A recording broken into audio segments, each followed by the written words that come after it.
Bonsoir, alors une chanson à nouveau, un air de liberté. Et elle est dans ma tête depuis plusieurs jours. D'abord c'est cette histoire de colonialisme, d'esclavage, mais aussi beaucoup d'autres choses, la libération du Vietnam. Mais aussi on parle des policiers, pour qui nous étions la vermine, et ça fait penser à cette histoire des Gilets jaunes, et puis on pourrait en faire une spéciale dédicace contre Zemmour. C'est une très belle chanson.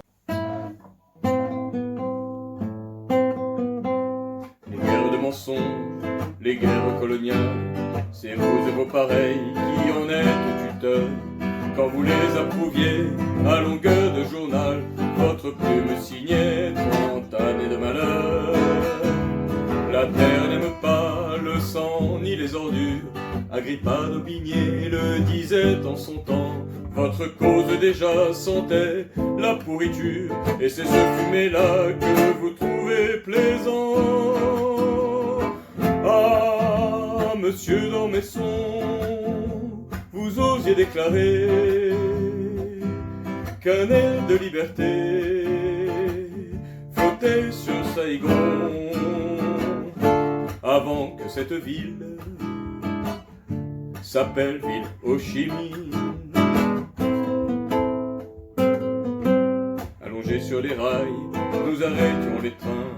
Pour vous et vos pareils, nous étions la vermine sur qui vos policiers pouvaient taper sans fin. Mais les rues résonnaient de paix en Indochine.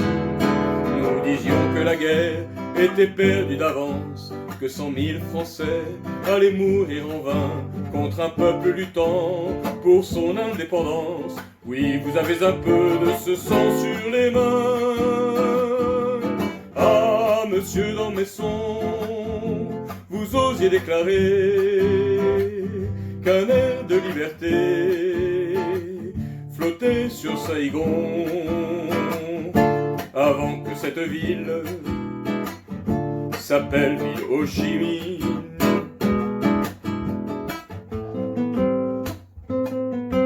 Après 30 ans de feu, de souffrance et de larmes, des millions d'hectares de terre défoliés, un génocide vain perpétré au Vietnam. Quand le canon se tait, vous continuez.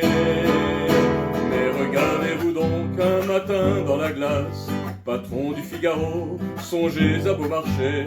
Il saute de sa tombe en faisant la grimace. Les maîtres ont encore une âme de valet.